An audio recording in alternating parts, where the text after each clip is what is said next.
Hey everybody, Cody Menz here with a hopefully somewhat quick review before we pop into a battle of the new Tier 10 reward German heavy tank, the KPZ-07PE.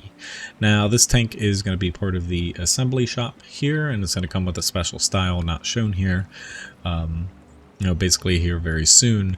And essentially this tank, in the shortest explanation possible of whether you should get this tank or not, you should get it. It's a good tank. It's fun to play. We'll play a battle after I go through the stats super duper quick here, because at this point I feel like most people, you're pretty good at making your own decisions. However, this tank is probably going to be most compared to, I feel like, a T10 some people will compare it to a Chieftain, obviously, but essentially what you're getting, it does a little bit more damage than the T10, higher base pen, lower premium pen, better shell velocity, same gun depression, and the accuracy is much better than E5. DPM is a bit lower. When it comes to the armor, personally, when it comes to the KPZ, I feel like it has pros and cons. So the E5 has tougher bits that are harder to pen. KPZ a little bit squishier, but it's pretty good straight on, especially when you're using your gun depression a little bit. It does have a smaller cupola than the E5, but I feel like it's a lot easier to damage when you're not in that perfect position because it's really large and the sides are super duper weak, kind of like an E5, but it's a lot easier to hit it because it's bulkier. Now, mobility. The E5 is more nimble than this. The KPZ honestly is a bit sluggish with the power to weight ratio. Even though it's showing good here, that's with a turbocharger. It's very difficult to actually get up to this 50 km/h speed. You're usually in like the high 30s, like a T10 until you spend a lot of time getting up to that speed. So that is something that will throw some people off. This tank is fast, but it takes a long time to get up to that. So it's closer to the E5. It just, it feels very slow for the listed stats. Otherwise, it does have a little bit more V range. So overall, when it comes to this tank, I think it's going to be a pretty darn good tank. It's going to be a little bit difficult to play just because the side armor is not very strong at all, and it is pretty big and long compared to, say, a T10. It has basically a larger silhouette, I feel like, even though it's a little shorter. But like in the grand scheme of everything, the gun is excellent, although DPM a little bit lower than the E5. It does have really good DPM. And just kind of looking at the front profile here, you have this space armor, which really helps against heat. And when you're hold down, it definitely helps quite a bit. Granted, like, this penetration is not really very high, but the best thing about it is the armor, it's like just good enough against most shells getting thrown your way. But that is where I noted earlier, like, the cupola is smaller than the E5, which is great, but it is weaker. And the armor, while bits of it are really strong, it is weaker than the E5s, like, overall, where it just has enough armor to feel like it's usable, but it isn't like a T10 in a way, but also definitely not a Chieftain when you can compare the two. But this tank, having played it a bit, I'm going to hop into a battle here, and we're going to go with whatever the hell type of battle I get in this. It's probably going to be awful because I'm recording this. But essentially, this tank is fun. If you like something like the T10, the Chieftain, kind of that like flexible, heavy, a high DPM, and a little bit of everything, then you'll like this tank. It'll perform pretty well, but it definitely, the main weaknesses I feel like is it being a little sluggish with the very weak, like, long profile with the side armor, and it's obviously the rear armor, and the armor not going to be as reliable, I feel like, as you might expect, just because you're going to get penned by a lot of premium rounds at tier 10, and especially tank destroyers are going to kind of have a field day with you just because your armor isn't as thick as, say, a Chieftain or a lot of the E5 areas, except for that cupola when you're hold down. So I think it's a great tank. It's pretty well balanced. It's going to be considered very good, but kind of along the lines of like the Object 780, which is a good tank, but not too good. So let's get into a battle here, and I should probably doink myself over this way, so I'm not covering up the mini-map. And let's see if we're able to... I'm going to try to go here. But as you see already, yes, I'm getting up to speed here. I'm in the 40s already. But it's not like your T95 FV 4201 that just zips out like a freaking medium tank. You know, you're not going to have that by any means. Like, it's just that like smooth glide, essentially. I probably should have changed my settings too, because these are all a lot different than my personal account. But the gun is honestly like the best part of this, to where you have a really fast reload. That's where I think it's closest to the T10 because it reloads really freaking fast. And oh crap, I just shot a rock. Can't shoot through rocks, unfortunately.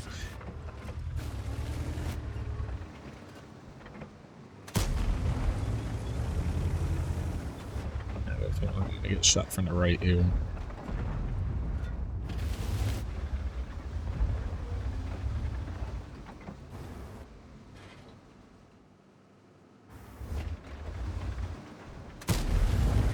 Ugh.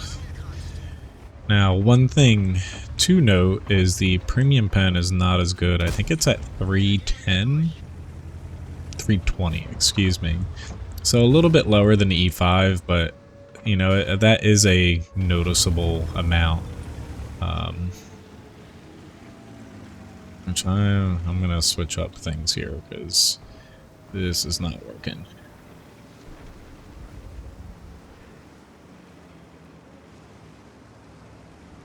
No, I don't think I'm going to have a very good battle here, but we're going to go with it. But with it being the assembly shop tank, you know, it is going to be a bit pricey. So, you know, you kind of have to say to yourself, like, is it worth spending, you know, a bunch of gold, bunch of bonds, you know, so on and so forth on this tank? And I honestly think it is. Compared to the Lion, I think this will definitely be, I guess, a more consistent tank to play. Crap, I just took a ammo rack shot. But it's definitely, I feel like, gonna be difficult because, yes, it's a heavy, but just like, say, the T10E5, you're not going to be, I guess, playing like that traditional heavy tank role. You're kind of like a fat medium where you know, you can take some shots and bounces and stuff, but it's not like you're going to be in a chieftain that can, you know, basically like roll over flanks because nobody can pen you. The armor is not that solid, as hopefully I don't get shot here, and I did. So that's like the main downside of the tank, is just the armor is definitely trending more towards like a very strong medium tank, almost like a E50M-esque levels of protection. But obviously, like, the tank looks completely different than that tank. I know, my reviews are really good here.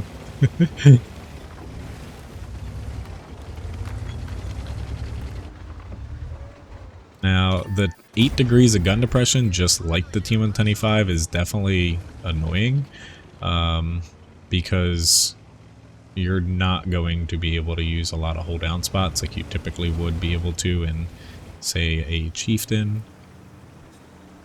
And I am in trouble here. I should not have come up this far. So that Skoda is going to have a field day with me.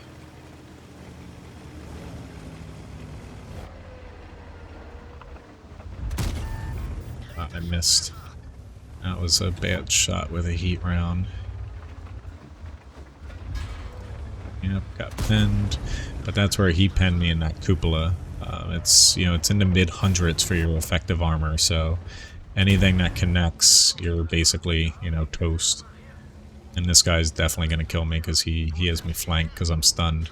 But yeah, this battle obviously not like a super great one, but it's definitely, I feel like when you're playing it, And this is coming from someone that really loves a T10E5. I could see this tank being a little bit more fun just because of the higher top speed and the slightly different, like, your armor is a bit weaker overall, I feel like, but having that smaller cupola, the few battles I played before this one, I wasn't getting hit in the cupola as much because I was basically playing at like mid to far range, and keeping people further away, and the tank was really fun. But it's definitely going to be a hard tank to play just because it's kind of like feast or famine, just because the side is very long and very weak. You practically have 0 armor on it. But hopefully, this helps a bit, make up, I guess, somewhat of an informed decision, whether or not it's worth getting it. I think on a pure, like, fun factor, the tank's definitely going to be fun to play, but it's definitely, I guess, if you're going into this thinking this is going to be like, say, a chieftain, like a main battle tank, you're going to be a little bit disappointed. It's a very well armored, I feel like, single shot medium tank, but it is good. This tank is fun. It's good statistically. On the move accuracy is really good to where I'm actually not using, so like a super crazy crew, and my loadout here, is using basically bond hardening, a rammer, and turbo without a V stabilizer because the accuracy is great, aiming time's great, and the on the move accuracy is actually very, very good. Similar to the E5 and the Chieftain, the main detractor from it compared to the E5 is your turret traverse bloom is a lot worse than the E5 because that practically has 0, but it's still very good for a heavy.